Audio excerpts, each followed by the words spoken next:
Good evening and welcome to Bugajski Hour. I am happy to be back again in Tirana to examine important global, regional and local developments that affect the lives of all Albanians, both inside and outside Albania.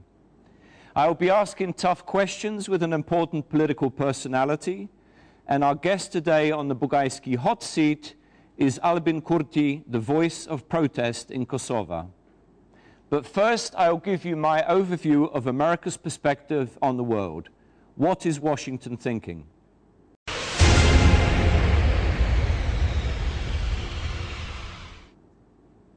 And my topic this evening is the future of multipolarity.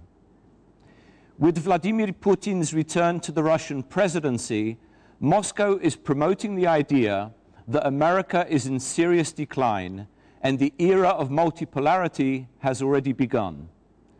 Multipolarity supposes that the dominance of specific countries in various regions of the world is a legitimate division of global power. In reality, however, the future will be much more unpredictable.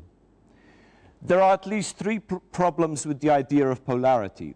First, it assumes that a large country possesses sufficient attraction to become a magnetic force vis-à-vis its neighbors. Instead, an ambitious government may simply pressure its neighbors to submit to its dominance. Such a pole of power will generate little loyalty and will remain unstable. Putin's planned Eurasia Union is an example of this phenomenon. Second, the concept of polarity underestimates the interests and aspirations of smaller and medium-sized states by placing them under the ambitions of larger regional powers. It can be used as a smokescreen and justification for neo-imperial dominance that places limitations on the national independence of numerous subordinated states.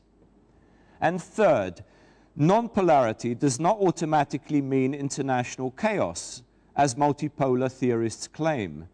The idea of chaos assumes that we will witness a life-and-death struggle for survival between competing states. The absence of hegemony could actually encourage countries to cooperate in order to avoid both chaos and outside dominance. The self-appointed polar powers may themselves be the source of conflict. Instead of ensuring stability and security, the struggle for multipolarity can engender conflict, especially where two or more powers compete for predominant influence, while smaller states resist their pressure or actually provoke conflict between them. More than likely, over the coming decade, we will witness a mixed picture of polarities.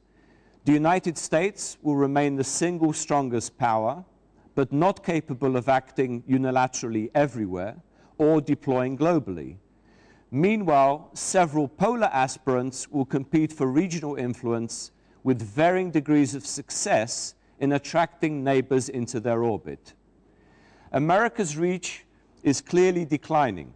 America's impact on the global stage will ultimately depend on its own economic revival, on the capabilities and willpower of NATO, and on Washington's ability to pursue cooperative relations with numerous regional players, including Europe.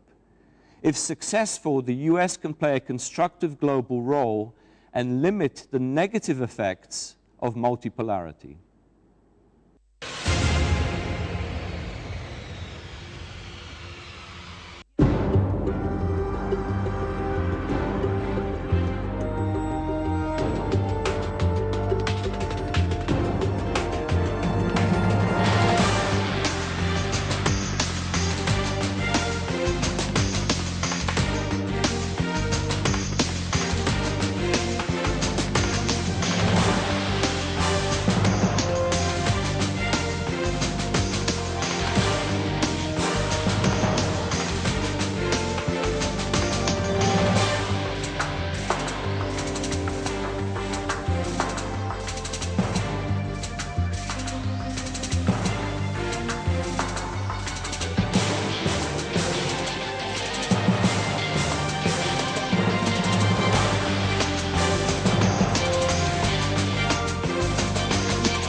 It is time again for the Bugajski hot seat.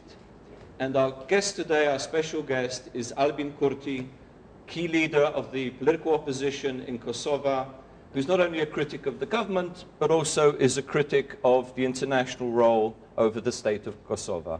Welcome to the show. You're very well known in Tirana, in Albania, so I'm not going to have any long introductions, and we'll just jump straight into the questions. I have a lot of questions to ask you. So let us begin with Kosovo. And your position, when I say your position, your party's position on the country's international position, international status. Your party is called the Movement for Self-Determination, VETÖVENDOSJE. Does Kosovo lack self-determination? And if this is the case, what concretely can be done to make sure that Kosovo does gain its international self-determination? Due to the lack of the rights of the people of Kosovo for self-determination, we established the Movement for Self-Determination in the year 2005, when it was clear that negotiations with Serbia about status of Kosovo are about to start. We initiated our movement by problematizing differently in a double manner. First, we said it is not Kosovo which lacks status, but people of Kosovo lack freedom, and the political name of this freedom is self-determination. And on the other hand, we should not make Serbia a partner in resolving a problem called Kosovo, when actually it is Kosovo which has a problem whose name is Serbia, but also UNMIK. So still nowadays, we believe that people of Kosovo lack the right to self-determination, even though status of Kosovo has been determined in the form of supervised independence. But the right to self-determination has been excluded from all the documents, starting from Declaration of Independence to the Constitution of Republic of Kosovo, meaning that today we have a sort of formal independence, but yet without sovereignty. Precisely the right of the people to self-determination translates into the sovereignty of the state. So what you're saying is the people of Kosovo lack self-determination, as well as the state lacking full independence. Are the two interconnected? Definitely. Full independence implies sovereignty. Sovereignty means sustainability for independence, but means fullness of independence. Article 1.3 of the Constitution of Republic of Kosovo does not allow Kosovo to join another state, and directly violates the external aspect of the right to self-determination. On the other hand, even more than 4 years after Declaration of Independence, Kosovo remains under international protectorate, which violates internal aspect of the right to self-determination. So what should be done? Are you talking about constitutional changes, political changes, changes in international status? I mean, what is the solution? The solution is to change the constitution of Kosovo, but there is a lot of political struggle to achieve that. We need a time limit for this international protectorate, sooner better, where simply we would not have these police missions from EU, and not only from EU, who basically have immunity from legal prosecution in Kosovo while maintaining executive powers over our institutions, over the people of Kosovo, to whom they are not accountable. Likewise, we have to have territorial integrity, which is linked with the fight against Serbia, which is not anymore armed fight, armed war, but nonetheless it is there because a quarter of our territory is basically controlled by parallel illegal criminal structures of Serbia. So we need to emphasize the lack of our independence in order to make Kosovo independent. We think that this can be achieved, but we need a different framing of the issue and the problem of Kosovo. Independence of Kosovo without sovereignty is too little, too late for all the sufferings of the people and for all the history of our country. I'll go back in a moment to how the international community can deal with this question and your suggestions. But let me go back to your movement. Your movement was born as an opposition movement to the government, to the, as you say, to the lack of sovereignty. You've been under criticism, some criticism for the street demonstrations or street politics that your movement engages in. Some have even accused you of violence. Can you answer those charges? Our movement is a non-violent movement, and we never harmed anybody during our demonstrations and protests, but we damaged the property of the regime. We consider that that was use of force against objects, but never violence against people. And we draw from this interesting and I believe just thesis that you can be violent only toward a subject that can offer resistance. We cannot be violent toward this table or this glass. We can use force upon it, but we never used force, therefore violence, on other people. Well, the only thing is, if I'm a taxpayer and I pay for a state property and somebody destroys it, I get angry. It's not violence against me personally, but against the work I've done. I think that all the property damage we did is incomparable to the damage which has been done throughout these years in negotiations with Serbia on one hand, in tolerating international rule, and also in this brutal privatization which was conducted immediately after the end of the war. So we did it with a good intention and for a general interest. And I think that people are very much aware of this.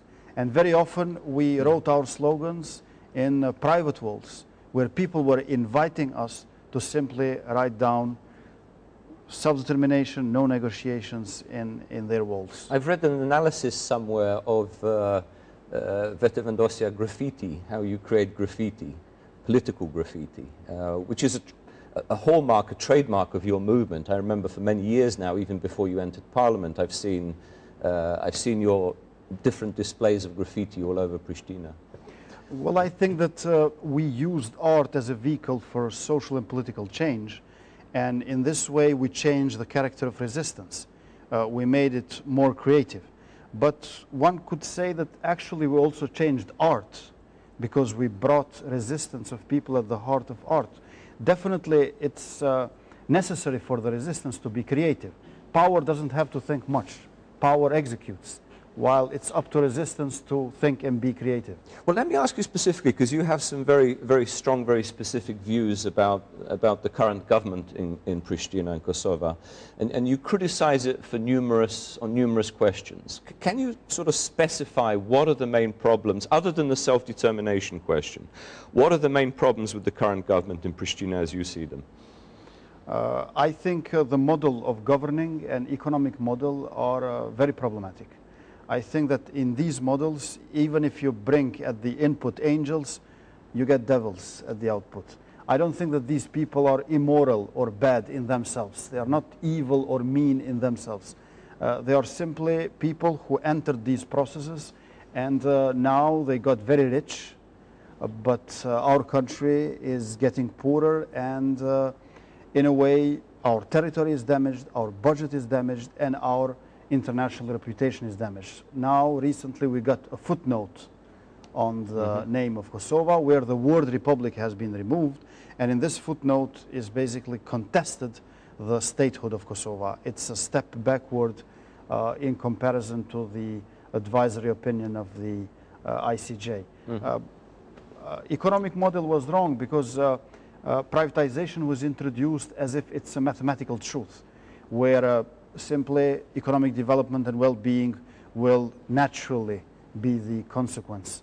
Now we came to this other mathematical truth now, and it is like asphalt. It's not infrastructure as sewage system or water supply system, but only let's have Kosovo covered in asphalt, and development and well-being will happen. It didn't happen the first time, it won't happen the second. We need some concentration of capital. We need some added value to our economy, which has basically no production since we have this huge trade deficit. 11 times more we import than we export. And Kosovo is a simple state, therefore a weak one. 78% of the budget of Kosovo is collected at the customs. We need a sophisticated state to become a strong state. That means to collect money from income tax and also from the profit tax. But for this, we need to make our country, our state, way more sophisticated. I think that our politicians are, we say politicians by day and businessmen by night. They got very fast, very rich in not legal ways, and they have become part of the problem. Is this across the board, politically, would you say, or just with government parties? I would say that it is for sure within the government parties, but it's probably not located only among them, since all other parties but our movement for self-determination were at different points in time after the war in the government. Mm-hmm. And then they were acting within the same model. However, our greatest worry are these endless negotiations with Serbia, which are for internal issues of Kosovo without any kind of preconditions for Serbia. And therefore, these negotiations, besides being unjust, they cannot be in any way beneficial for Kosovo. Serbia still has 1,800 missing persons there without giving any information that were kidnapped during the war. Missing Kosovo Albanians. Kosovo Albanians. Yeah. Then 120,000 houses were destroyed or damaged during the war. 860,000 people were deported outside Kosovo in the year 1999, and over 1 million expelled from their homes. Mm-hmm.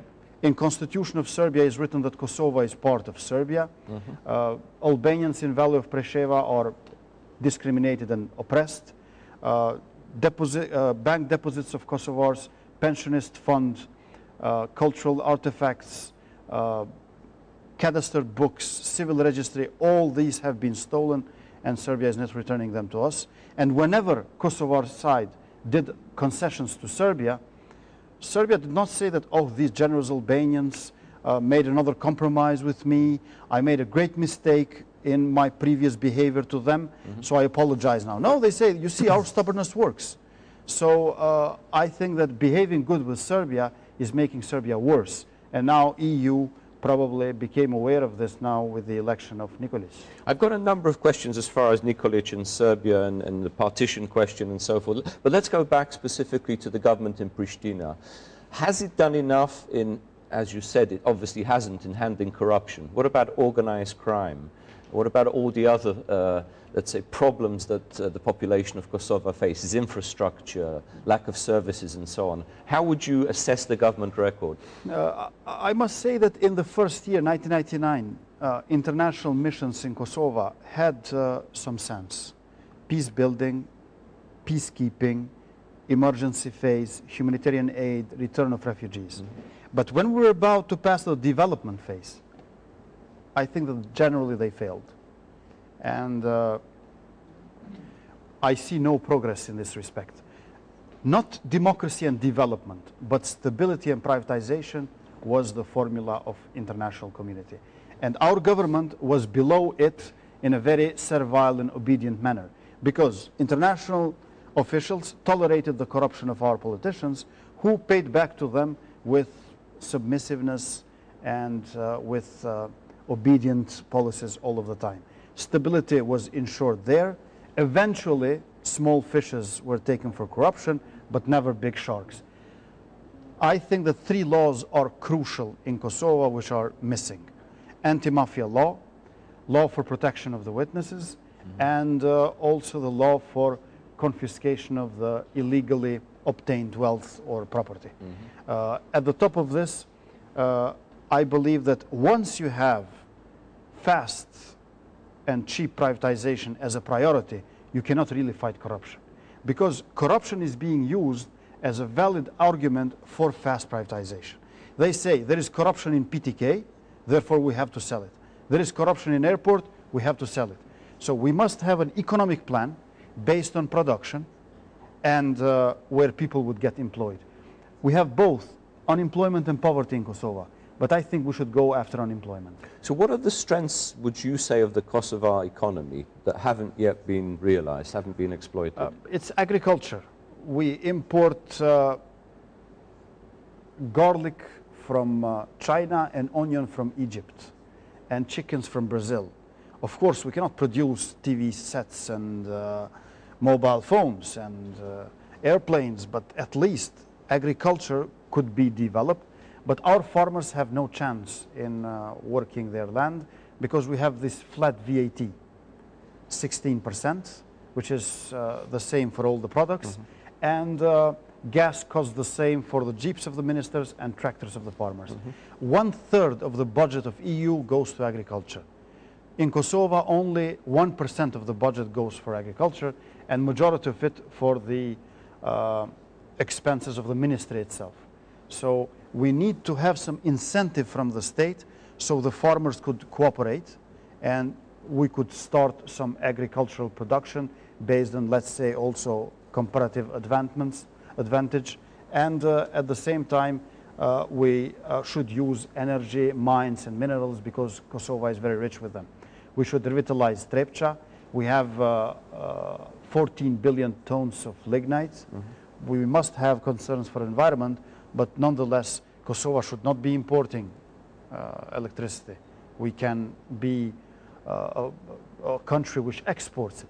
So you're saying that the state budget isn't allocated in a proper way to help develop the economy. Would you say there's too much government, too much bureaucracy? Are you facing a sort of Greek situation? We have 19 ministers and 38 deputy ministers and 6 deputy prime ministers. We have a big government in body but with a very small head. And that was in order to accommodate different personal and party interests. So our government is big in scope and very small in efficiency. On the other hand, I think that we should remodel economy and state building in Kosovo. When it comes to state building, I would emphasize also the wrong approach of EU in Kosovo, which is a two-in-one approach. When they say state building, they don't mean building a state, but building a member state. Peter Faith, who is international civilian representative in Kosovo, the formal king, because in paper we are a republic, but if you see our constitution, you see a king there. He said that Kosovo will be sovereign one day, the day that it will join EU. So instant sovereignty.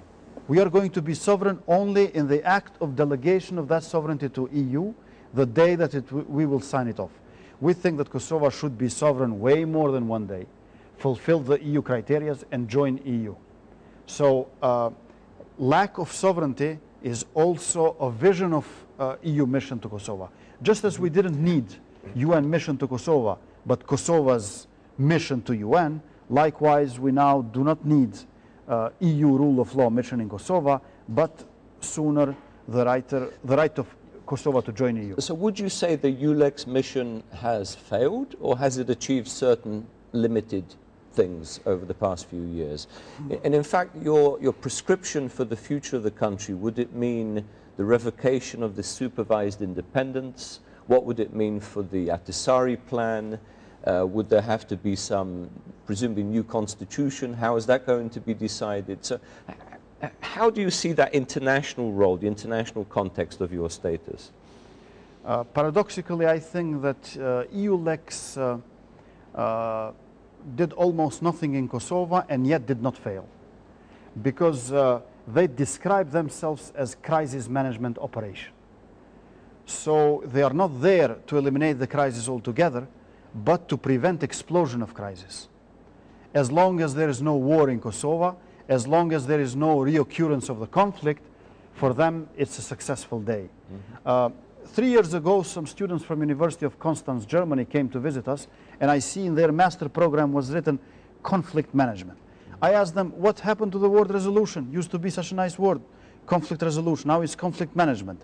But all starts with the concept of crisis management. July 2006, Javier Solana used to be then High Representative of EU and in charge for security and foreign policy of EU. And I think embodiment of that concept is EULEX's crisis management operation. When they say rule of law, they never mention rights of the people or justice for the citizens. They just mean stability, short-term stability and security. Well, and we have to get out from this well, it's interesting you said that, because some analysts, many analysts think you're a good, let's say, incisive interpreter of what's going on in Kosovo and around Kosovo, and you're good in opposition. But they would consider you potentially dangerous in government because you would be destabilizing not just in Kosovo, but for the region as a whole. How would you answer that charge? If VETÖVENDOSJE would be in government tomorrow, we would immediately start negotiations with Brussels, New York, Washington for redefining the presence of international community in Kosovo. We are not against presence of international community, but we are against present character, let's say, of this presence. We want international missions who would help us develop, who would help us in field of democracy and justice, and not there only policemen, judges and prosecutors to discipline the society. So we would change the nature of the mission, and we do not want EULEX and all international to pack their suitcases and leave immediately after. We would like to have professors, doctors, experts on agriculture from EU, and in this way to help Kosovo become a normal country. You know what? They compare us all the time with Afghanistan or Palestine, sometimes with Bosnia, and they say +2, the mark for Kosovo. It's better to compare us with Slovenia and get the mark -10. Only through a normal reference we can become a normal country. We can have a process of normalization. For this, within this spirit, we would have started new negotiations. Because you speak about having developing a contractual relationship with the European Union, exactly, rather than a supervisory relationship. But surely the fact that 5 European Union countries do not recognize the independence of Kosovo will prevent the Union as a whole from arranging or forging such a partnership, a contractual relationship with Kosovo. How do we get these 5 countries that do not recognize, and without which there will be no unanimity in the European Union? How do we push that process forward?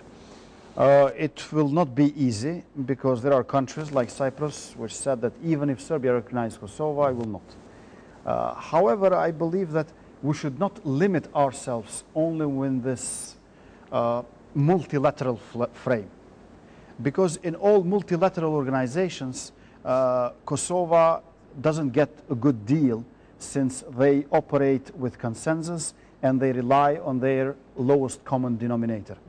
We need to have a lot of bilateral relations.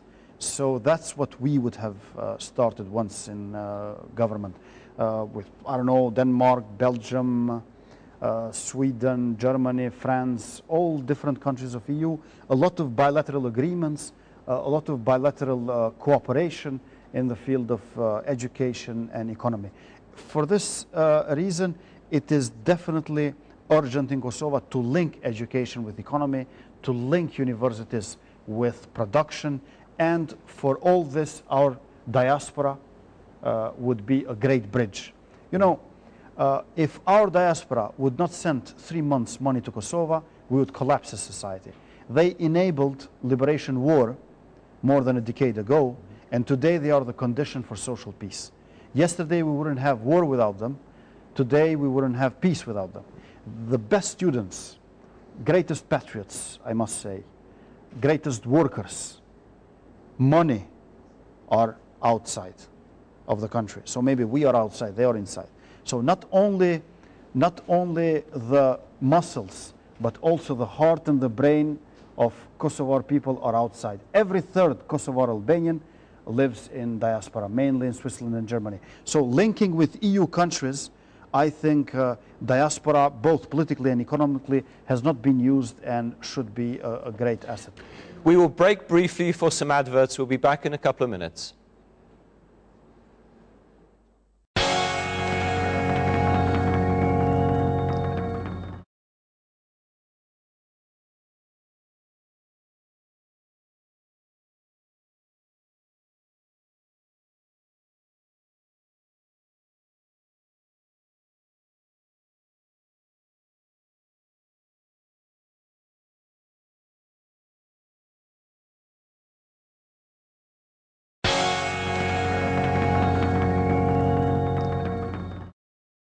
your ultimate objective, I presume, is membership of the European Union for Kosovo. I think that Serbia one day will recognize Kosovo, but not as long as we are ready to negotiate with Serbia whenever she needs it. It was a unique situation, this dependency of Serbia from Kosovo. No, but I asked you whether Kosovo should be a member of European Union, regardless of Serbia. Of course, I think yes. Serbia cannot block, it's not a European Union member. No, but I think that due to Serbia, other countries do not recognize us. So in this sense, I said, because I think once Serbia recognizes Kosovo, Slovakia, Romania, Greece, and Spain would recognize. About Cyprus, there are doubts, but nonetheless, these four would recognize. So these four are linked with the recognition of Serbia, which will come, but once we condition Serbia, once we show some teeth to Serbia. I don't think that behaving good with Serbia will make Serbia generous toward Albania. Well, let me start asking you some questions about Serbia. They recently had an election.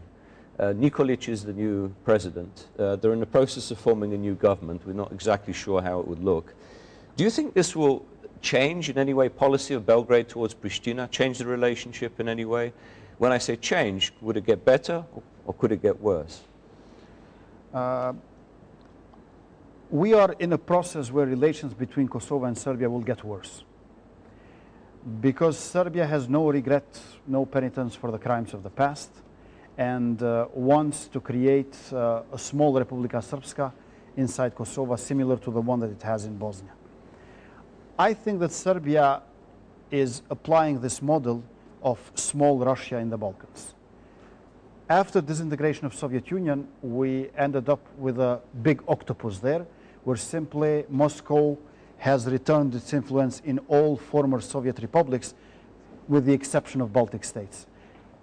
In Yugoslavia, Serbia has the Republika Srpska in Bosnia, 30% of population in Montenegro who declare themselves Serbs by being against independence, and north of Kosovo, and not only north, Serbian Orthodox Church all over, including Macedonia. So I understand Brussels that wants to separate small octopus from the mother octopus. But it is not us Albanians and Kosovo who should pay the price for this. Let Brussels pay the price for this. And I think that in the years to come, the relations will become more tense. Nikolic and Tadic have a very small difference. Precisely because of this very small difference, Tadic was in panic. If there would have been a qualitative contrast between the two, Tadic wouldn't worry that much. EU supported so much Tadic while he was becoming more radical through Ivica Dačić, then in the end people of Serbia said, okay, EU is supporting our radicalization, therefore we vote for the self-proclaimed radical, which is Nikolic. I think we should not deal very much with their differences. Milosevic, Koštunica, Tadic, Nikolic, when you see them from Pristina with the Albanian eye, they are the same. But do you think they're representative of the Serbian people in terms of Serbian aspirations and Serbian claims to Kosovo? I think that they are not representative, but nonetheless, we must know something. 150,000 non-Serbs were killed in former Yugoslavia during the 90s. Slovenes, Croats, Bosniaks, and Albanians. If one Serbian paramilitary soldier or policeman killed 5 non-Serbs, leaving alone rapings, torture, devastations, this means that you have 30,000 multiple serial murderers walking free in Serbia. They are within the state apparatus. They have a great influence. They have their own families, and by staying in power, they stay in freedom. I think they are the driving force of the Serbian state policy. Well, let me ask you specifically. I mean, I do believe that the bottom line for Belgrade, whatever government, is to partition the north of Kosovo and presumably join it to Serbia at some future date. What is your view on how to avoid this scenario, which could be very destabilizing for the entire region? In other words, how to keep Kosovo as an integrated state? What should be done? Is enough being done by the internationals? What should the Pristina government be doing? What should EU and the United States be doing? I'm not sure that Serbia wants partition of Kosovo, at least not at this stage. They want internal division. So if Milosevic's word was possession, now that's not possible anymore. So the word of Tadic and Nikolic is control. So you keep the north, but we control it. similar to Bosnia, which was again introduced as a model by Milosevic in Dayton. I think that we should unify Mitrovica, and this is doable. We have 4,000 Albanians there, and close to 12,000 Albanians have been expelled when French KFOR was there in the month of February 2000.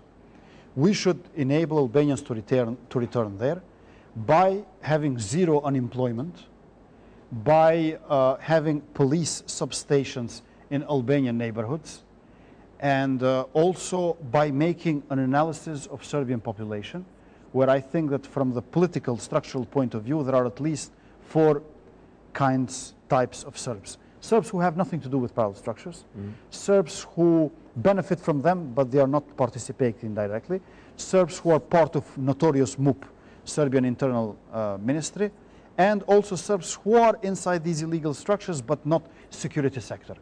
So Serbs will be integrated once we arrest Serbs who work in the security sector of Serbia in the north. It's like a couple of hundred people, not more.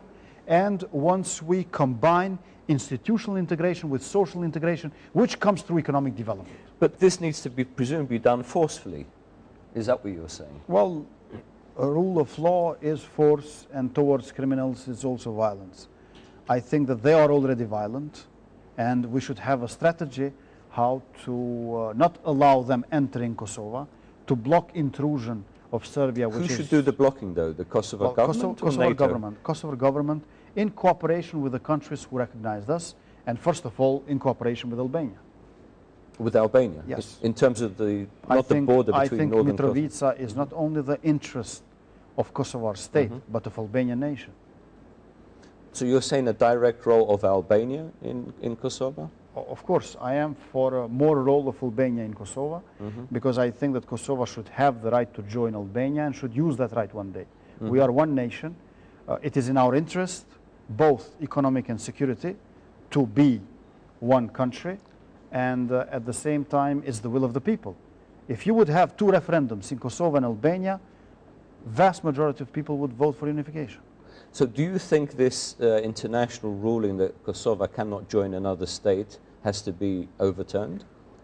It's such a great injustice that they took it from Austrian constitution, where Article 4 prevents Austria from Anschluss with Germany. But it's not us who had Hitler. It was Serbia who had Milosevic.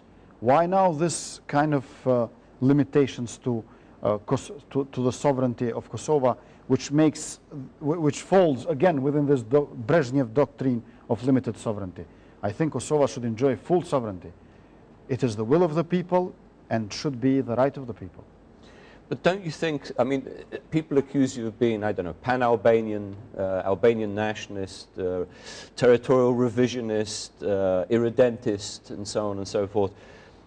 Presumably now, in this current political international environment, any unification, any attempts at unification between Kosovo and Albania will create major regional and international problems. In other words, it could spark not only opposition from those who oppose it, but those that would imitate this for other nations, whether for Serbs, whether for Macedonians, Bulgarians, and so on and so, even for Bosniaks regarding Sanjak. How would you answer that? I think that the specter of domino effect was present also after the war regarding independence of Kosovo. I know that many international officials used to say that if Kosovo declares independence, all the Serbs will leave, Republika Srpska will declare independence, and so on and so forth. International community at the beginning was against disintegration of Yugoslavia, but then it had to accept it. It was against autonomy for Kosovo. It was against Republic for Kosovo. It was against saying it's impossible withdrawal of all police and military force of Serbia. All of these things happened within our lifetime. So I think that also the right of Kosovo to join Albania, national unification of Albanians in the Balkans, is something which is desirable, but it's beneficial for all, because we're not saying that Belgrade should join or Kragujevac should join Albania. We're saying that where Albanians are vast majority, they should have the right to have their own state. And I think that this is a principle which was not invented by us. It was invented precisely in Europe. And we are not obsessed with territory. Those who took our territory, we're obsessed with it. And 1 century ago, Albanians were inhabiting around 90,000 square kilometers. Now it's less than half of it.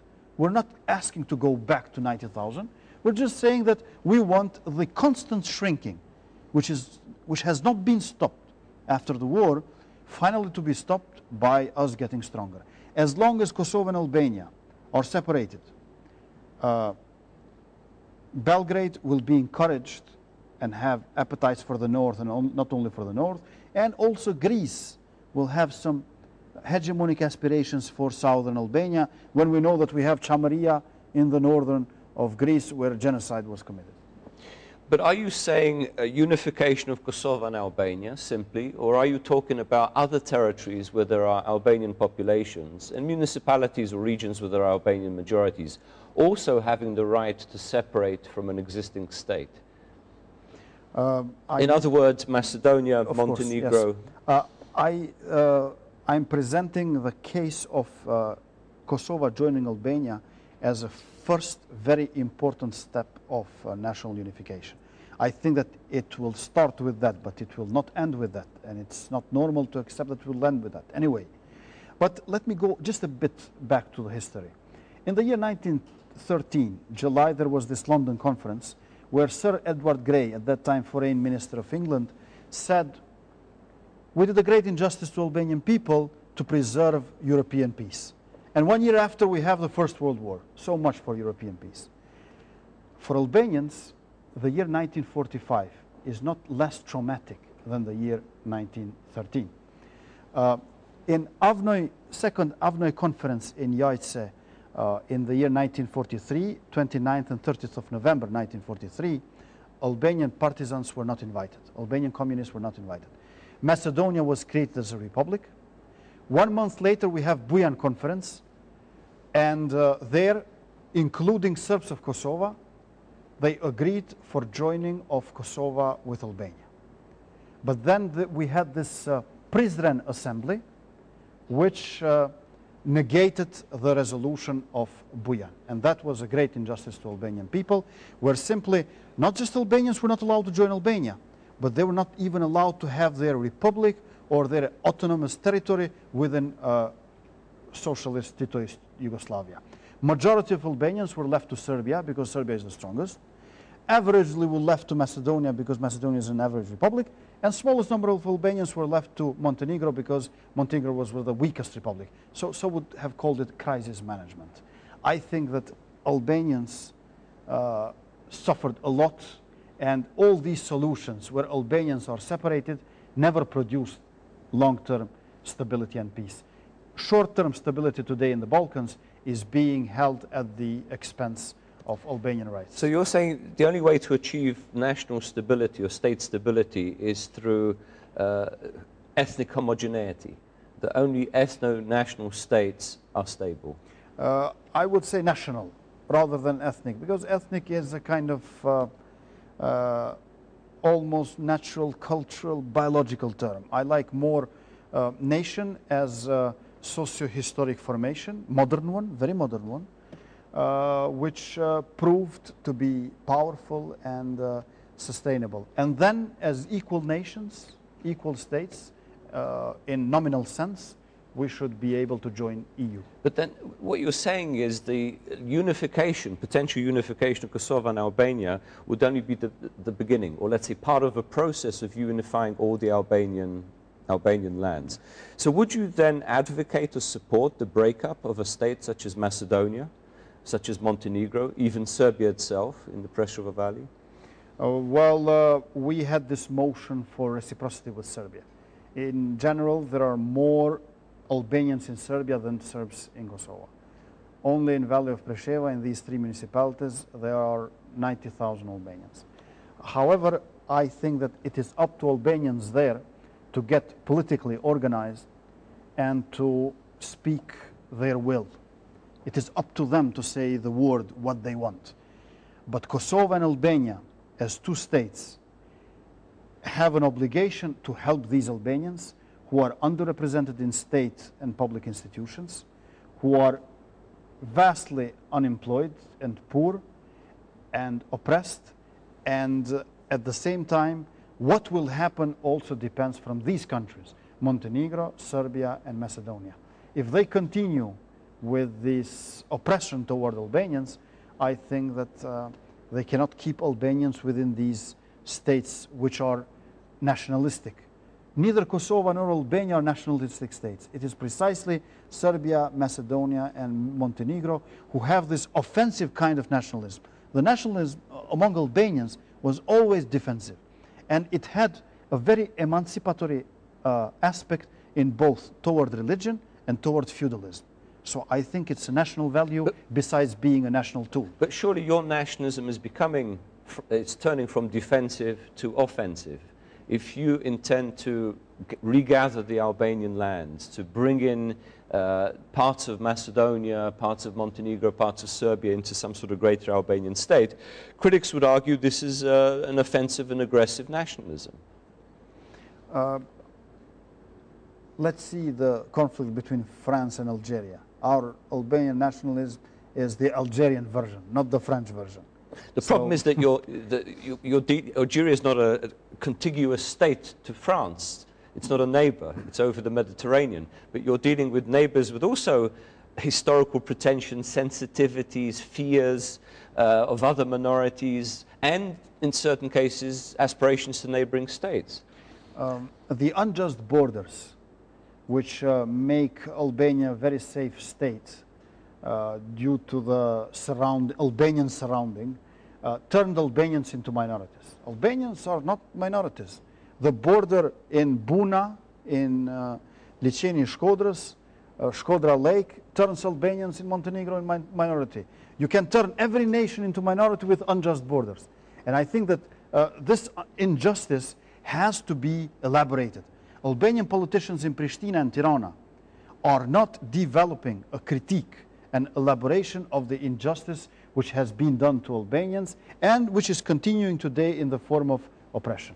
But that principle can be potentially dangerous if it's applied throughout Eastern Europe. Remember, all the borders in Eastern Europe after World War II were changed by the communists, changed by Stalin, with minorities, Polish, Czech, Slovak, Hungarian, others left outside their borders. If that principle of changing borders to accommodate either a previous state or to accommodate a majority in a neighboring state, if that were applied throughout Eastern Europe, we would have chaos. Quebec got the right to self-determination, but in referendum they didn't succeed. I think that the right to self-determination is in principle universal by its character. So it's up to people to speak up. I don't know what people will say. For example, Scottish people said, no, we're fine in UK. Now maybe they're not. So times are changing, but people are there. And whether you have the right to self-determination, it depends how well you organize yourself politically. Because right cannot be a reward. Right must be taken. Well, I suppose the difference is, you know, the Spanish sensitivities over Kosovo's independence, I think, are a bit unfounded because they have their own democratic ways of creating autonomies. Yeah. There is no, at this point at least, there's no danger of separation. But what you've got to have is some sort of democratic rules that are accepted by both the majority and the minority. But you don't have that in the case of neighboring countries. You don't have that in Serbia. You don't have that in Macedonia and Montenegro. You see what happened in the state of Kosovo now. We don't have the will of the majority ruling, but neither minority rights, because we have privileges for Serbs, which were given to them as a concession to Serbia. I am for minority rights for Serbs, Roma, Ashkali, Egyptian, Turks, and Gorani, and Bosniaks, for all minorities, by the highest European international standards. But the minority rights in Kosovo were a request from Serbia to preserve its hegemonic aspirations. So this is the problem. We should distinguish minority rights from concessions to hegemonic capitals, as Belgrade was always in the Balkans. And you know, Belgrade always tried to mask its small imperialism in the Balkans by accusing the West mainly for big imperialism. So there were like saying that, oh, this NATO imperialism is wanting to take over Serbia and so on. But actually, we were suffering from a small imperialism. And I think that many leftists in the world today are not aware that the world we live in, we have also a lot of small imperialism, which could be even harmful to smaller nations. Or competing small imperialisms Yes. over specific territories, not just one small imperialism. Let me turn now to American policy, US policy towards Kosovo. How do you assess the role, Washington's role in recent years? We've talked a little bit about the European Union. What would you say have been the positives and where are the negatives? How would you criticize American policy? Without American policy, we wouldn't have NATO intervention. And that was very positive and progressive. Because of the compromises within the Western countries, I think that NATO intervention did not have a political mandate, but was limited to humanitarian character. That's why it took 9 years after NATO intervention to declare independence. After the war, especially after 9/11, I think that American foreign policy shifted its attention from the Balkans toward Afghanistan, Iraq, East and Middle East. So the US ambassadors became very powerful in Kosovo. And I don't think that in general they played a positive role. I could say for this in particular about the current ambassador, who has very low ambitions for Kosovo, just not to have destabilization, maybe even a step further from the Brussels. On the other hand, he performs a lot of non-democratic tactics in election of President Pazzoli, in election of President Yahyaga, by creating this culture of non-constitutional, extra-institutional means of dealing with politics, where simply different agreements are being done in some gloomy restaurants while having expensive lunches and dinners with party leaders. Basically, this is harming our democracy because they are treating parties and nations in Kosovo, like people of different nationality, as if different tribes. And bring me the chief of the tribe, Bayraktar, as we say it in Albanian history, and let's deal with them and fix this issue. Like problem-fixing ideology. But with this, at best, you don't go backward. But you cannot make steps forward. However, I think that American ambassadors, after the war, and especially this one, Mr. Dell, is in opposition to Obama's policy. In Financial Times, 4th of April, Obama was speaking of social Darwinism when accusing his rival Mitt Romney from the Republicans in one hand, and on the other hand saying that there will be no trickle-down prosperity.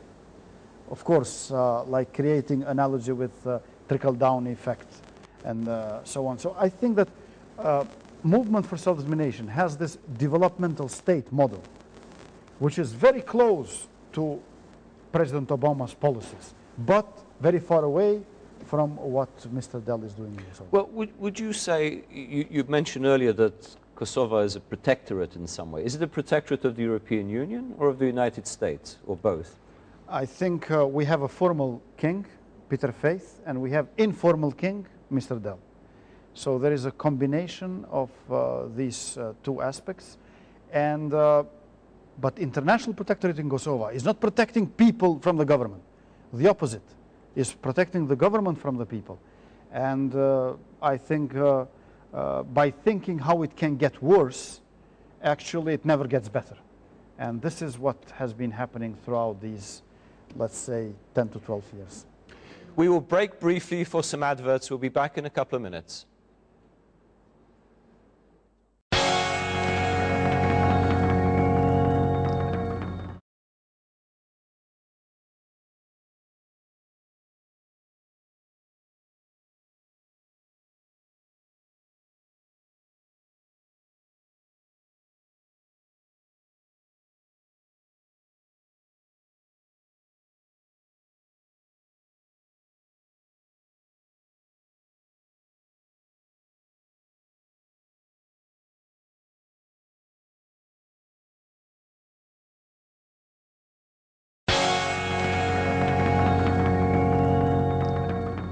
the current US ambassador in Pristina, you were accused over this footnote, your opposition to this footnote agreement, where the word republic was dropped from description of Kosovo in these international settings where Serbia takes part.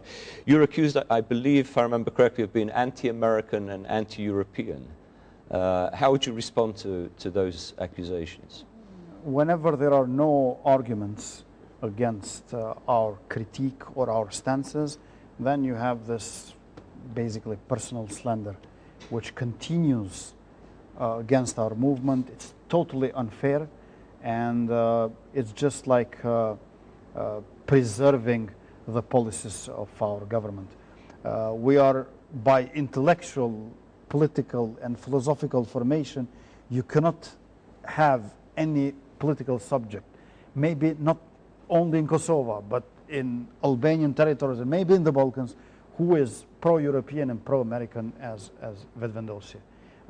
We like to have principles, orientations that exist in the West, but not those which are being applied in Kosovo while comparing us with other crises in the world, since they've put us into this shelf where it's written crisis, and you find there Palestine, Afghanistan, and other crises, and Kosovo is at the top of them. Looks nice, but it's better to be at the bottom of the other shelf, where the normal countries are.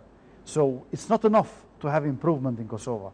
We should shift the paradigm from crisis to normal countries. So what should be the relationship specifically between the United States and Kosovo? It should be a very close relationship, which is going to be directed now in economic development, but also in having an army for Kosovo.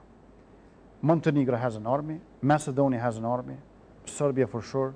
So why Kosovo should have only the security force with 2,500 men, which have only light armament? I think that Kosovo should have an army, and the United States could and should help us in this. And presumably membership of NATO would be, of course, a future. I mean, you're presumably for NATO yes, membership? Yes, we are for NATO membership, for EU membership, and sooner better. But there is also a shortcut how we could join NATO and EU, and that is by joining Albania. There is only one country in EU, in Europe, which joined EU without fulfilling standards and criteria. That is Eastern Germany. So we make this joke in Pristina by saying that let only Albania fulfill criteria and norms and, undergo this process of European integration, and we will just join. That's a shortcut. But would you still support the NATO presence, the KFOR presence? Of course. in Kosovo? I think we need NATO in Kosovo, but under different terms, with a new agreement with government of Kosovo.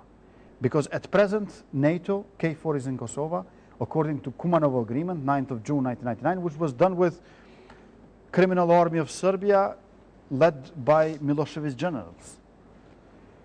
So, content of NATO could and should be there, but under different principle.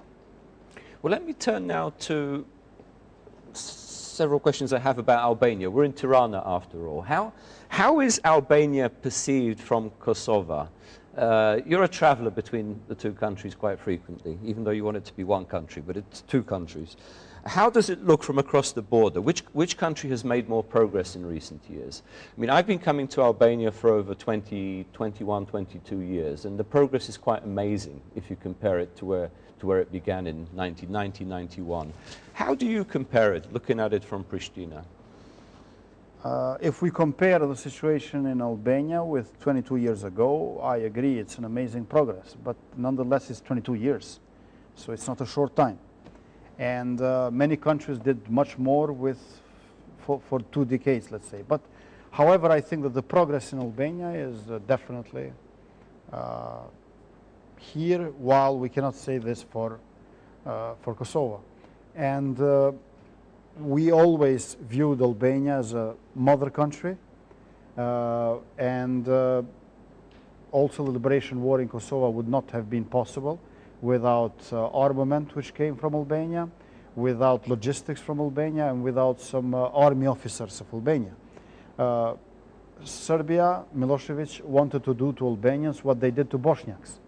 But I think that precisely because Bosniaks in Bosnia did not have their own Albania, now we have the situation in Bosnia, while in Kosovo, the situation is much better than in Bosnia. On the other hand, we try to support in Albania different initiatives who are for the progress of Albania, because when Albania is good, then Albanians are good. And at the same time, to cooperate as much as possible, because in order to become one state, we should have political, cultural, economic cooperation as much as possible. How would you compare the two political elites in Pristina and Tirana? Do they share some similarities? They share some similarities, but I think also they have their own differences. For example, WikiLeaks made public the fact that our Prime Minister Hashim Thalci was complaining to the deputy US ambassador in Pristina that Prime Minister of Albania, Sali Berisha, is too much engaged in pan-Albanianism, which is dangerous for the region.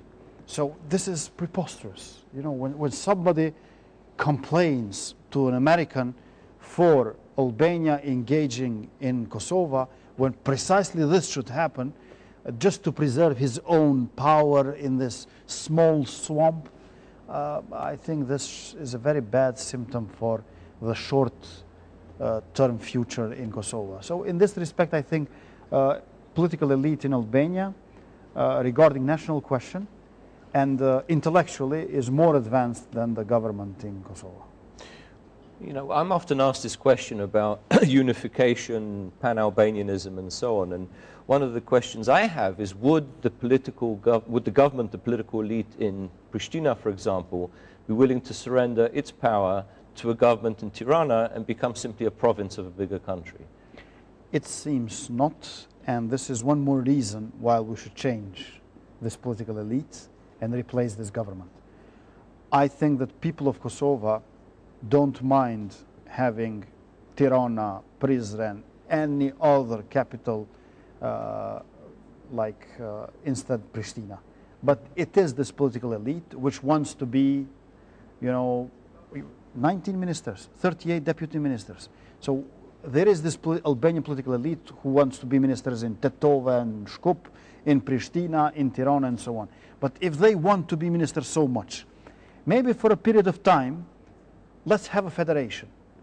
And then we have even more ministers, if this is what they want.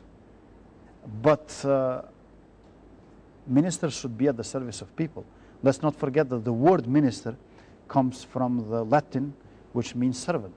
So prime minister is chief servant. So the highest point in career for a politician is chief servant.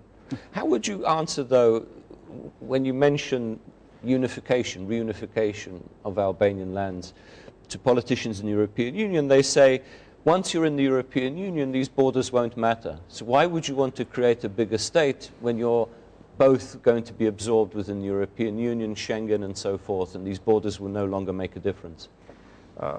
First of all, EU is not a flat organism. There is hierarchy. You can join EU where the Greece is. You can join a bit higher where Slovenia is. And where Germany and France are, you cannot, obviously. So it's very important where you will enter in EU. If we go together with Albania in EU, we will be stronger and get a better place there. I think that borders in EU did not dissolve. The border between France and Germany has never been stronger than now. But the border between France and Germany for French and German people have never been weaker. Actually, it's non-existent. But the border of France for German states has never in history been stronger than now. So with visa liberalization, you get that. But it's important to enter EU as strong as possible because, frankly, I have more confidence in very long-term endurance of nations, in particular of Albanian nation, in contrast to federations, confederations, and empires. I think that For this reason, it's important to enter very strong within this, let's say, European Confederation, which is a kind of attempt of Brussels, rather than going there strong, because how you enter can have a big impact how you get out if one day something bad happens. As you have a sort of Albanian national strategy, regional strategy, the way you've described it, do you have counterparts of your organization in Albania, in Macedonia, specifically in Albania? We have activists of the movement for self-determination all over these unjust borders who separate Albanian nation. But at the same time, we cooperate with all political parties in different causes which are within the spirit of self-determination and unification. So for this reason, we cooperate with Socialist Party, with Democratic Party, with Unity and Justice Party. What about the Red and Black Alliance? With Red and Black Alliance, with different political parties, we cooperate for certain issues which are in compliance with our program. So we do not want to limit ourselves in cooperation with only one political party when we are confident that among all political parties there are strong personalities, there is will and interest for what is written in the program of self-determination. Maybe they don't say it publicly, but many of them privately are for, and sometimes they do certain initiatives. So within those certain initiatives, we like to cooperate. Privately, and I'm not going to mention names, but I have talked to some Albanian leaders in neighboring countries, and I ask about your movement in particular and your leadership. Some are favorable, but some call you an anarchist or folklorist. How would you respond to that? In other words, that you have some perception of Albania which, or Albanian territories which really isn't the future, which really belongs to the past. How would you respond to that? Well, an anarchist would not believe in state. So I believe in national states. And I think that if you check our text that we write, if you check our program, there is nothing folkloric in them. But again, I don't think what is there wrong by default in folklore. Every nation has its own folklore, and we appreciate our own as well. We have been called by some a populist. Yeah, I've heard all sorts of names. I just mentioned two. Yeah, but rather, I think rather populists and folklorists. But nonetheless, I think that those who called us populists were elitists. So actually, we are Democrats. Others call you Marxist. No, I think that they just want to put labels, extreme labels, to exclude you. We are not Marxists. How would you define the movement? In terms of political ideology, it's if you believe in this political spectrum, where do you stand? Well, Kosovo does not have full sovereignty, so we could have a very specific frequency in the band, let's say. However, if you send our program anywhere in the Western Europe, they would say that this party is center or center-left. But if you ask any Kosovar politician in Kosovo, what do they think? They all are left from our government. Maybe they don't call it that way. We don't call it either. But I think that the substance of each answer of every Kosovar citizens would be on the left side from our government, which is practicing this like brutal neoliberal policies. So our program, if you would send it to Western Europe, I think they would say it's just center. Let me ask you the very last question. Unfortunately, our time is already running out. I wish we had more, but I'm sure I'll have you back at some point. Question about the younger generation, the younger Albanian generation, which is, would you agree that it's restless, it's dissatisfied? I mean, given the conditions in Europe, but also given the conditions both in Albania and Kosovo. And do you see yourself as somehow representing the younger generation? I mean, do you presumably have a lot of support from younger Kosovars rather than older Kosovars? We have a lot of support from young Albanians, young Kosovars, but this is not because of me. Average age in Kosovo is 24. You're an old guy. Yeah, so like the population is so young people, they join. 70% of the population is under 30. I think this is a great asset, but with right policies. Otherwise, it's a liability. So education, production, jobs, That's what our youth should be included. The results in Western universities of our Albanian students are very good. So this means that there is no other deficit but political one in the system. Albin Kurti, thank you very much for a stimulating and thorough discussion. I'm sure we'll have you back at some point on Bugajski Hour. Thank you for being with us. Thank you very much for inviting me and for having me.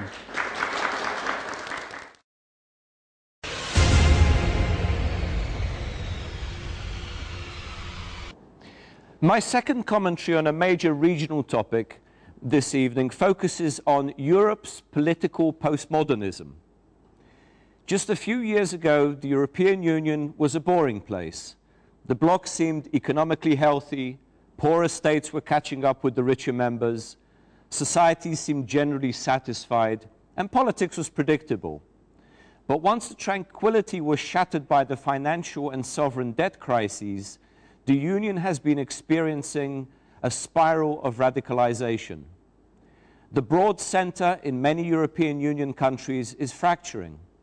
For the past 2 decades, the pendulum between left and right has swung within narrow confines. 2 or 3 major parties monopolized the government. The center-left and center-right overlapped and did not represent strong ideological positions. Now, this structure was stable when economic conditions for the majority of citizens were also favorable. But in recent years, it has become unbalanced.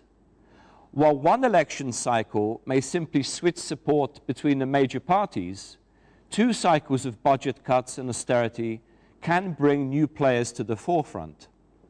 Lurking in the political wings and seeking to benefit from public fear and anger are 3 radical tendencies, what I call the brown, the red, and the black. A growing mass of citizens disillusioned with the political establishment can veer towards either extreme. Radical nationalist and fascist groupings have always existed on the margins. Now they are acquiring greater popularity as the prospect for union disintegration looms on the horizon. Some are heralding the dawn of a Europe of nations, free from the evident shackles of the Brussels bureaucracy. These radical browns dismiss the centrist politicians as traitors to the nation. Anti-immigrant passions are combined with Islamophobia and anti-Semitism, and the brown patriots claim they are protecting the nation from extinction. Golden Dawn in Greece is the most successful example of this phenomenon, but others are waiting for their opportunity in other European Union states. Now, just when we thought that militant communism was dead, economic hardship has again raised the specter of the radical Reds. They are less coherent than in the 20th century and are often led by self-professed intellectuals who barely understand how economics function. Nevertheless, they share with the brown nationalists a disdain for globalization, which is shorthand for anti-capitalism and anti-Americanism. And lastly, the black nihilists are devoid of any political or economic solutions, as their primary aim is to destroy the existing system. They tap into the frustrations of unemployed youth and rebellious middle-class activists. Their street protests and vandalism contribute to radicalizing the political atmosphere. Now, these 3 colors can converge during times of troubles, whether through joint actions or through violent street clashes. The bigger danger, however, is if they succeed in using the political process to capture seats in Parliament, or if the larger parties adopt some of their programs to try and regain popularity. By exploiting public disillusionment with the political center, the radical troika can propel an unstable state from a mere crisis to an outright catastrophe. If such a postmodernism continues to grow, Europeans will certainly miss those boring times.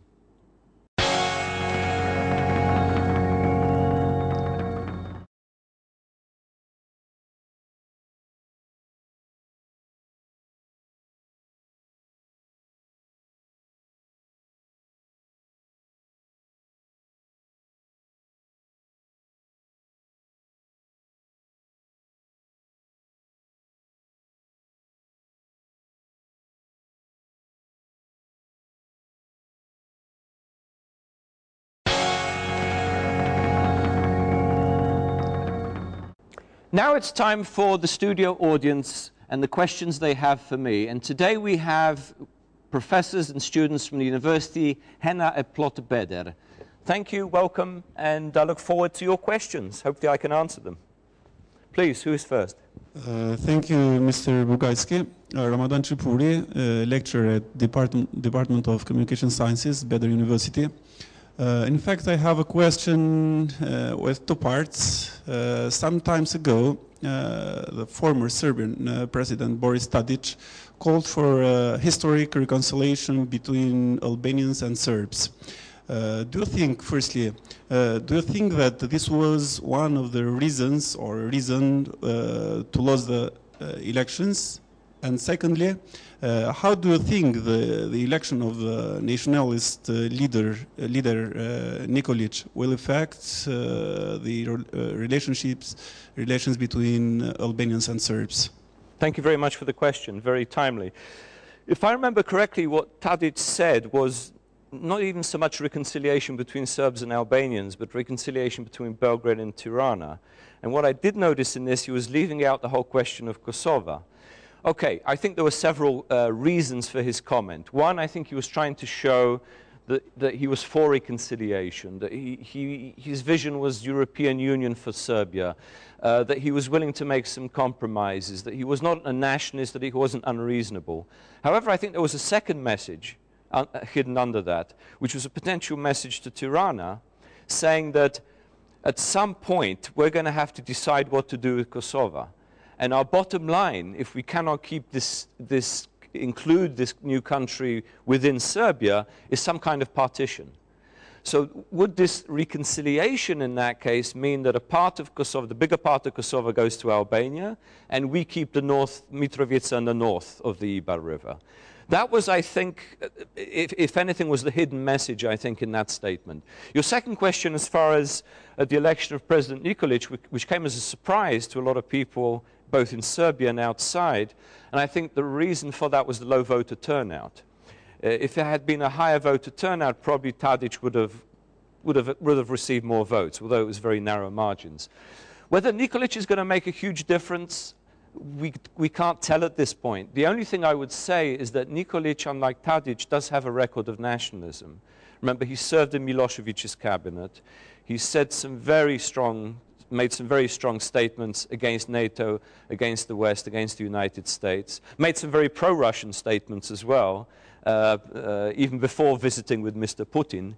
You should actually listen to the countries that live next to Russia and what they think about Russian policy. Nevertheless, what I do think is the danger in Serbia, he's come in on a platform of economic improvement. If this doesn't happen, because times are very tough in Serbia economically, if there's no visible improvement in a few months, you may have increasing dissatisfaction, and Nikolic has more of a record to turn on the nationalist card than Tadic did. So that's, I think, a danger of distracting the electorate and manipulating the nationalist question if economic conditions are not improved. That's how I would answer your question. Please, who's next? My name is Luis Bekteshi. I'm a master's student in communication science journalism in Bedr University. Mr. Bugajski, my question is, a few days ago in a conference, a question was asked to the US ambassador in Pristina, Mr. Christopher Dahl, about the failure of US policy to integrate Serbs in northern Kosovo. Do you think that the US has paid enough attention to this important topic? In a very short answer, no, it has not. But I don't think anybody's paid sufficient attention, not anybody who could make a difference. I think, always my personal view is if you're going to do something, do it at the early stage, do it at the beginning, and do it strongly. And then you can begin to get other people to accept it. The longer you drag out a problem, I think the more difficult it becomes to resolve. The more the other side has a stake in it, the more the local population feels it's not part of Kosovo, the more the international community is hesitant to intervene. I think this should have been handled very early on. But nevertheless, that's the past. What to do now? I don't think anybody has a sufficiently, let's say, proactive and all-inclusive program to try and include this territory within Kosovo, which I presume is the aim of the international community and the aim of Pristina. If we are serious about it, I think it will mean an enormous investment for a short time. In other words, EU mission, intervening, establishing the Kosovo authorities in the region with a NATO backup to make sure there is no violence, and warning Serbia not to intervene. I think ultimately, if we really want this part of Kosovo to be part of the country, that's what it will entail. Otherwise, I fear that it's going to continue to drift on. We're not going to have a solution, and eventually some may conclude maybe the only solution is some form of partition or territorial exchange. And we know the dangers of such a solution for the rest of the region. So, simple answer to your question, no. Please, who's next? Erlis Çela, lecturer of communication sciences at VETÖ University. My question is regarding the declaration and statement of Prime Minister Sali Berisha last week during a presentation of a common book for learning, Albanian learning for Kosovo and Albania in Prizren. He suggested our neighbors by saying, "Get out of Albania phobia." Sorry, get out? Get out of Albania phobia, Albanophobia. Oh, okay. How would you comment this statement? Do you believe that there exists really Albanophobia in Balkan? In where? Balkan. In the Balkan? I mean, I think it's too strong to call it Islamophobia. There is a fear amongst a lot of neighbors, I would say, in the region of potential territorial claims. There are competing histories in the region. There are different interpretations, sometimes of regional identity. For example, there is currently a Bulgarian campaign to have the Gorani population in Macedonia declare themselves as Bulgarian. And, you know, this could be multiplied across the region. I don't think it's phobia of any or fear of any particular nation or any particular, let's say, any particular past, any particular aspirations. However, if any particular aspirations are backed up by violence, whether guerrilla movements or you know, attacks on local population, some provocations, then I think that fear irrationally will mount against an entire population. And this is what I fear in Macedonia at the moment. In other words, these very provocative acts where Macedonians were killed and Albanians were attacked will divide the two nations, divide the two ethnicities within Macedonia, and create this sense of fear, which, as you're saying, is phobia.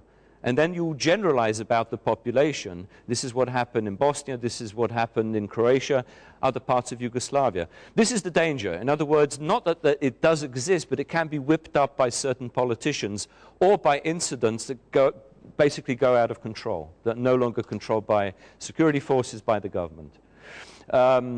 So no, I mean, I wouldn't say there's a phobia of Albanians. I think that's too strong. And of course, the more successful Albania is in terms of building a stable democracy and a market economy and part of NATO and part of the European Union eventually, the more that would generate a positive view of Albanians, I think, throughout the region also. Please, who is next? Hi, Anna Uka, lecturer in the Department of Communication Sciences at VETÖ University. Regarding the aspect of multi-ethnic coexistence in Macedonia, recently we have observed an increased instability condition within the country. How do you assess this kind of situation? And do you think there is a risk of a renewed conflict with ethnic character? Thank you. Yeah, very good question. See, a lot of questions about Macedonia. I too am concerned about how things could deteriorate in Macedonia over the coming months and years. Who is behind a lot of these clashes that have assumed now ethnic undertones? One doesn't know. I think you've had a series of provocations starting way back earlier this year. Remember, there was a festival and there was some anti-Muslim manifestations. Then there were attacks on buses of Albanians in Skopje. You had this murder of the Macedonians. a number of incidents which, you know, I'm not a strong believer in conspiracy theories, whether there is one conspiracy behind it. Maybe there isn't. Maybe it's just a series of incidents, but people begin to interpret it as somehow attack on our community, whether it's the Macedonians feeling the Albanians are attacking theirs, or the Albanians feel the Macedonians are attacking their community. And it can quite quickly spiral out of control, particularly if politicians begin to use this to their advantage. This idea now that they've arrested these, what they call Muslim radicals, in Skopje. I don't know whether these people were responsible. I think it's important to conduct a full investigation before labeling anybody. Because if you don't, then you start suspicion that this is simply a cover for something that the government doesn't want to admit. There is a danger in Macedonia, I would say, if politicians act irresponsibly. And I think the international community has to be more involved in making sure that this does not spiral out of control. And words become deeds in this situation. When two communities begin to distrust each other over such incidents, over future conflict, then anything a politician says and a reaction from the other side can create enormous dangers, which could lead potentially to the breakup of this coalition. Because as you know, Macedonia, there's a coalition between the Slavic Macedonians and the Albanian Macedonians. If this coalition were to collapse and the Albanians start to, let's say, not participate in government structures, that could lead to enormous polarization of the population. That is what I fear if this begins to spiral out of control.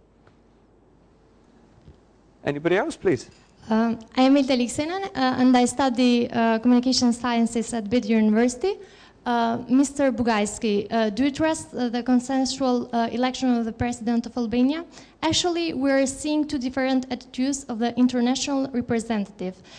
Firstly, they supported the constitutional changes for the election of the President by a simple majority of votes in Parliament, while now they insist on electing the President by consensus. What is your opinion about that? To me, in any indirect presidential elections where the public doesn't really have a voice, you know, ideally there should be a direct presidential election where the public, whatever the powers that the president has, at least he has a mandate from the entire electorate. Given the indirect election, you don't want to narrow it too much to any particular party. You want a consensual figure, and in my mind, ideally someone who doesn't belong to any of these parties, any of the major parties, and maybe none of the minor parties. But somebody who has sufficient national prestige that he will be accepted by whatever part of the political spectrum you belong to. So without going into details of these constitutional questions, ideally for any Albanian president, consensual means acceptance by the nation, not just acceptance by the parties. That's what it boils down to. And that's what I think the government should be looking for and Parliament should be looking for. Anybody else, please? Hello, sir. My name is Jansila Gyace. I come from VETÖ University Law Department. Well, considering the tense and the current development of Albania, I would like to know your opinion on Albania's chances for taking the status of EU candidacy in the autumn of this year, and also if this is not going to function, what does a third failure mean for you? What does the what, sorry? A third failure mean for you? Right, well, hopefully Albania will gain candidacy status. I cannot foresee what will happen by the fall. The problem is, at the moment, there isn't sufficient focus on meeting these conditions, the standards that the European Union has set. And now we're entering a period of presidential elections. The focus is on that. Who knows what else will come over the horizon over the coming months during the summer. Each of these questions, these internal political questions, delay the process of qualification for the European Union candidacy status. Hopefully the elections, the presidential elections, will go fairly smoothly. A consensual candidate will be acceptable to all. Hopefully it can happen in the first 3 rounds of elections. You know, again, as long as it happens, I would say, by the summer, and Albania seems to be making progress, and that in itself, the consensual nature of the voting for the president will be a bonus for Albania in qualifying for candidacy status. Because what's most concerning, I think, to the West Europeans, to the European Union, is political conflict, political gridlock, and polarization in Albania. Consensus means there is some unanimity on basic questions, including, of course, qualifying for the EU.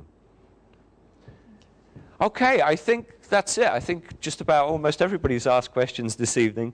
And unfortunately, we have already come to the end of the show. I have greatly enjoyed being with you, as usual, and all my colleagues here at Albanian Screen. So good night, everyone. Stay healthy, be productive, and remain optimistic. And see you all very soon. Miro Pafshim.